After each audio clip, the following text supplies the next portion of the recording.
the basis of reality. Well, that's not the God that's defined in that manner, right? It's not a simple personification. It's not a simple old man in the sky. It's something that in its essence is unknowable and overwhelming. And that isn't, in my experience, the God that's defined by atheists who are attempting to undermine the story. Well, I mean, who's to say who's right, though? How do you know that you're right when you say that God is so complex that we can't even understand what we're rejecting? Well, we do understand God when we accept Him, or at least accepting Him is the right thing because He's complex. It's the same claim, for example, that you're a finite creature and that you face something that in the final analysis is unknowable, and that you have to establish a relationship with it regardless of your inability to perceive or even withstand perceiving the whole. Okay, is there a problem with that?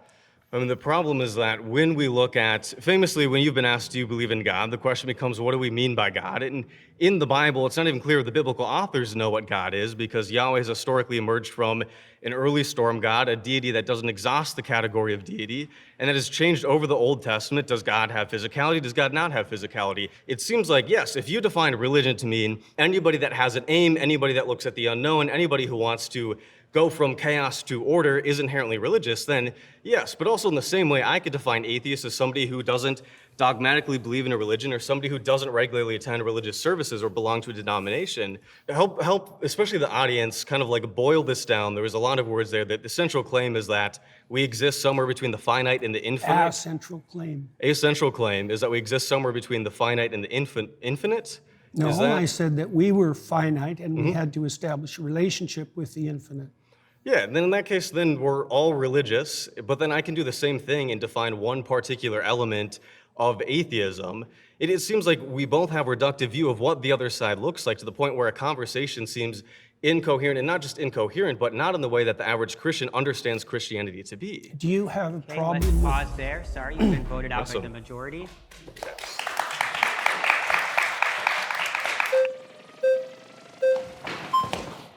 Hey, how's it going? Nice to meet you. Nice to meet you, too. David. David, good to see you. Tell me everything that you know about the Polynesian deity Lono, L-O-N-O. I don't know anything about the Polynesian deity Lono. So you're rejecting something without knowledge of what you're rejecting. You didn't say that, though.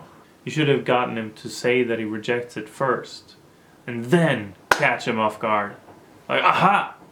You reject something without knowing, without understanding it. But, yeah, that's for another time, I guess. I'm not rejecting it. No more than I'm rejecting do you believe anything in Lono? that I don't know anything about. Do you believe in Lono? Do you believe that he is a deity that exists in the world, exists in the universe, that exists in the existence of everything? Do you believe that Lono is a being? I'll answer that question once you answer my question, which is, do I reject everything that I'm ignorant of? Because that's your presupposition that undergirds your argument, and unless you can prove that that's valid, then there's no point. My question is quite simple. Yeah, but that doesn't mean it's formulated accurately. Do you believe? What is inaccurate about asking, do you believe in Lono?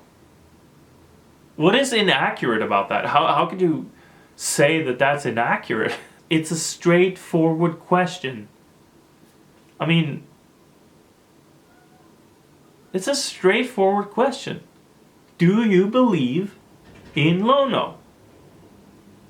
Or not? It's not formulated accurately? What do you mean not formulated accurately? Is there a more accurate way to formulate it? Are you supposing that he means something other than do you believe in the god Lono? Maybe he means, do you act as if he exists? Oh, that would be priceless if he actually asked that question. But yeah, I guess we're not going to have that. Do you believe that Lono exists? Yes or no? I'm not going to answer that question. Look at that, huh? He refuses to answer the question. For the reason I stated previously. For the reasons I just described. What reason was that? And there was no reason. We just heard what you said. There was no good reason to refuse answering a straightforward question. Like there are 2 times, I think, in the whole debate where he flat out refuses to answer a question, and both of those questions are really good, actually, and accurate, whatever that means. I don't know what he means by that. But, yeah. You already insisted that if I reject something, that if I'm ignorant of something, I reject it. Do you think that everyone in the world has to know everything simultaneously for that to be valid and true? I think in order for your For what to be valid and true? You're not specifying what it is you need that hypothetically needs to be the case in order for it to be valid or true. I think in order for your Answer that argument question. to be true, in order for it to be true that we atheists don't understand what we're rejecting, then you need to also apply that to yourself and to Christians and to Muslims and to any other person on this earth, where if you don't understand what you're rejecting the belief in, then you can't reject the belief in it. That's the implication of your I claim. didn't say that I rejected the belief in Lona. Yeah, that's right. He didn't say that. You should have gotten him to say that first, before you made it into this hostile thing. Before you made it into this hostile thing where, aha, gotcha, almost. Actually, you didn't say that. Oh. Well, are you saying that? I'm not going to answer that now. It's like, oh, wow, missed opportunity, huge missed opportunity to make it clear that he's being inconsistent. Because he is being inconsistent. And the only reason that he doesn't want to answer the question is because it undermines his overarching point, which is that atheists don't understand what they're rejecting when they reject God. Not that he doesn't understand. He can't say that because that's going to undermine his whole argument, right? If he rejects things without understanding them, then,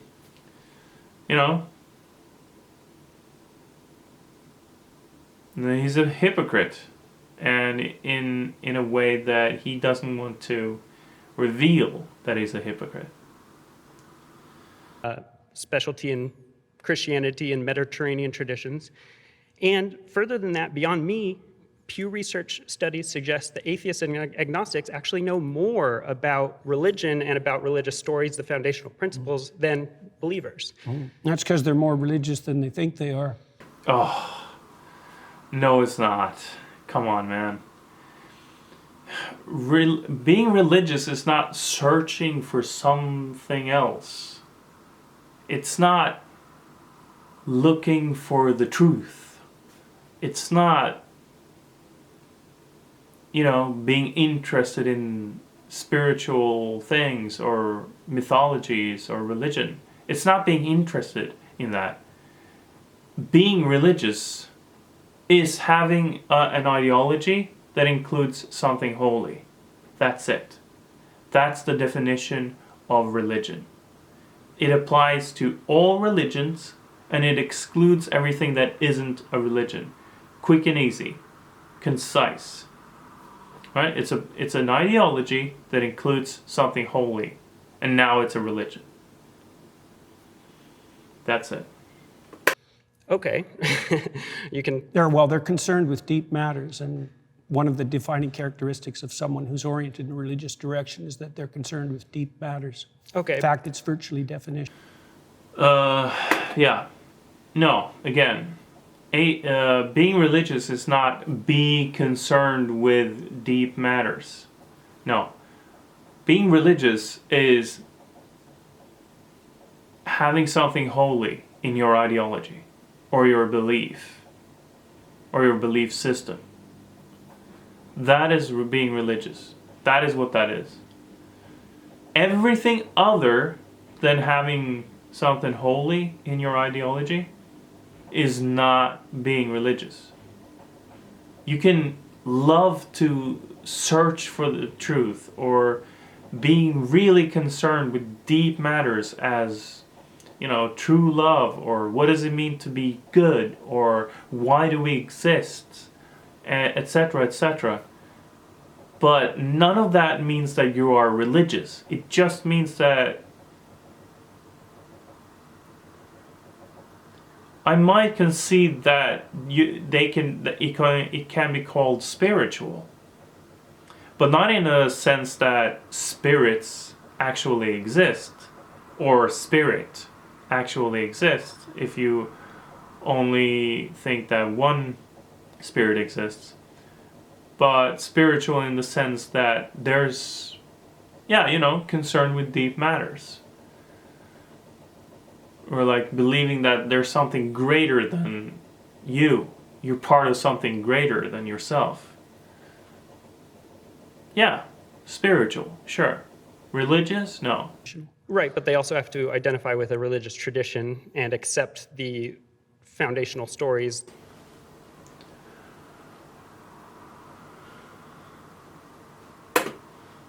No, you don't have to identify with anything other than simply having something holy in your belief system. That's all religion is. Definitionally. I mean, in practice, it's a lot more. I mean, you have these specific rituals and these specific beliefs and these tenets and this tradition and a lot of things that go along Well, with that would mean more that they're sectarian than that they're religious. And most people, for example, in the United States, deny that they're religious but accept that they're spiritual. Let's pause. Yeah, and I totally understand that.